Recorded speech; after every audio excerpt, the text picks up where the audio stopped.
Hello, all you wonderful Rise of Kingdoms players out there. This is Dragothien here, and today we're going to do a new battle card for our commanders that are out. We've got Kingsland and Lost Kingdom number 1 coming up in, maybe 7-8 hours. I wanted to put this out there because I know a lot of you have been asking about Chandragupta information, updates, all that good stuff. I'm going to give you a little bit of a tease right now, but you're going to be able to see him live in just a short while. I will be streaming live Lost Kingdom number 1.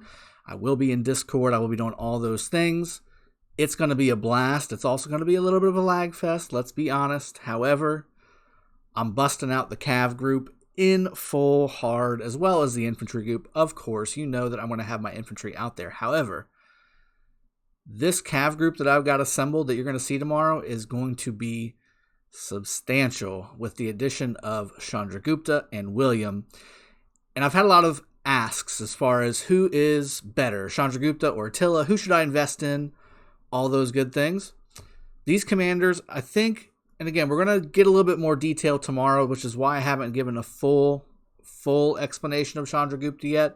I've got a lot of good details right now, but I want the nitty gritty in the real world and the real fights, and that's what you're going to see tomorrow live.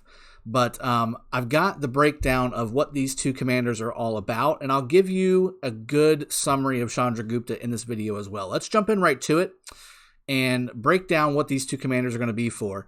Now, I've got the 5 categories here for our battle card. We've got damage, survivability, versatility, need to max, and is this a self commander or a group commander? Meaning, is there benefits to the group if these commanders are out in the open field, or is it just all about yourself trying to get that damage, which isn't exactly the worst thing in the world. If you're causing a massive amount of damage, you are helping the group in a certain way. However, commanders like Alex, commanders like Constantine, things like that, Ethelfled, those are group style commanders. They benefit the whole.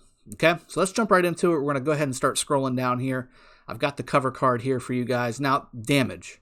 We all know the damage that Attila can put out. Chandra is basically the hybrid version. Okay, so in my testing with Chandragupta, he's got a lot of the same bonuses that Attila has. They're just a little weaker. A lot of the attack bonuses are there.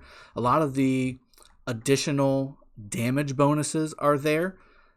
But he also has a skill damage component. And when you line these things up properly, Chandra, it looks like in my testing, can actually out damage Attila 1-to-1. Okay. Now, when we're talking Attila Takeda, that's a whole different animal. I think the reason Attila Takeda is so good is because of the synergy between those two commanders' skills. They just complement each other perfectly. Whereas Chandra with William, from what I've tested, it doesn't seem to be quite as synergistic as Attila Takeda. However, there are some pairings that I'm going to show you tomorrow on the live stream with Chandra that I have been playing with that are very, very good. Some that are a little interesting that maybe are a little bit out in left field, but do work really well as well. So we're going to go over those two, but both of these commanders are very high damage. When I say very high damage, when Chandra lines up his 40% all damage done bonus plus 4 stacks of his attack blessing, this guy pours out skill damage. I mean, it's nuts. On top of all that, if you do pair him up with William, he's got a 10% proccable skill damage plus his nuke. If you pair him up with other commanders like Double C, like Genghis, like Takeda, the list goes on. I think his best pairings, though, are with secondary nuking commanders like Genghis, like Double C, and Saladin even is a great pairing as well. Survivability. This is where I've got to give it to Attila a little bit. Chandra does have some survivability because he does have some debuff capability. I mean, he's got a lot of bonuses and debuffs that make him a little survivable, but not quite to the token that Attila is. Attila has skill damage reduction. He's got counterattack damage reduction. He's got silence, the ability to not be silenced. I mean, he's got a lot of survivability, whereas Chandra is more offensive oriented. He does have some crowd control type things, but not to the effect of Attila. So Attila takes the check mark here. So it's basically 2-to-1 Attila versus Chandra right now. Let's go ahead and keep going down to versatility. I've got to give the versatility win to Chandra. Now, the reason I say that, Attila is one thing, right? I mean, Attila without Takeda is not Attila, in my opinion. I've tried him with other commanders. I've had other people recommend, oh, try him with Caesar, try him with Saladin, try him with whatever. It's not the same. It's just not the same. It's like regular butter versus processed margarine or some nonsense. It's just not the same, okay? It's just not. So, Attila Takeda is Attila, okay? He is one thing with that. Now, they can be used in open field. They can be used as a rally. Obviously, that's their main purpose. They can be used as a garrison, too. Don't get me wrong. But he's one thing. He really is all about the rallies. He can be used open field and garrison, like I said, though. His purpose is to maximize the severely wounded, that whatever you're attacking, they're going to take the maximum amount of severely wounded. Chandra, however, I have a feeling he's going to also be able to do quite well in rallies, and I haven't had the chance to test that part yet, which is why I wanted to hold back a little bit, because I'm going to be rallying the crap out of stuff here in Lost Kingdom here shortly. But he can be used with a multitude of different commanders in different pairings. Now, I think his best use is as a primary, okay? Chandra has to be a primary.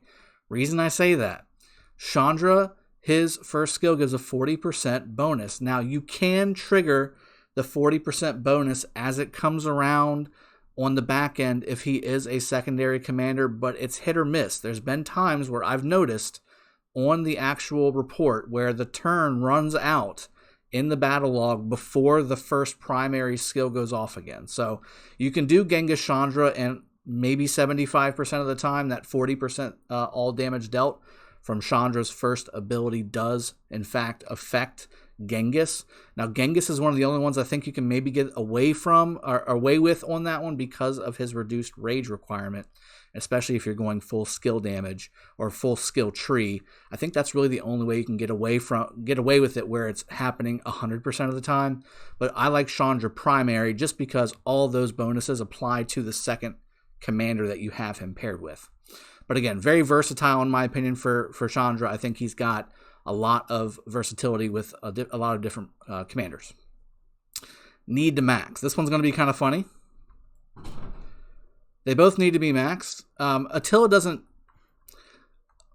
can function at like 5.5.5.1. Like you lose out on the extra bonuses, the 50 and 100% damage bonuses on the fourth skill, which are very important. Don't get me wrong, but you can still kind of make them work just because Attila Takeda is so good. But Chandra, you have to max him. The reason I say his expertise is the only way you are going to get enough blessings to make Chandra worthwhile. And even then, guys, my testing has shown not all the time are you going to be getting your 60% attack bonus that you get by getting 2 procs of Moria's Might, which is the expertise for Chandra, which gives 2 stacks of blessing on a 50% chance, by the way. That's not broken, it's not bugged or anything, but I think they need to kind of tweak what 50% chance means, because I think each attack is either a flag or a no flag. It doesn't actually stack up the odds like, okay, it didn't happen last time, it didn't happen the time before, it didn't happen the time before. Chandra's due for a proc on this blessing here, and they give it to you. Like, that's not a thing. Chandra sometimes, even with expertise, does not hit 60% on his attack bonus, and that's something that I think needs to be adjusted personally. But as of right now, that's the only way that you will get there, because if you don't, you really only get 1, maybe 2 stacks of the blessing for Chandragupta, and that's what really kind of makes him shine alongside of that 40% all damage dealt from his first skill. So Chandra absolutely has to be maxed for you to even use him to his biggest effect. Now, self or group. I went back and forth on this a little bit, and I got to kind of scooch back a little bit.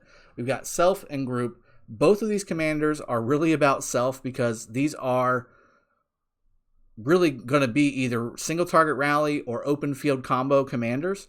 However, they do have some debuffs that do help the group. I mean, it's not an AoE buff like a Constantine or an Alex or anything like that, or an AoE debuff even.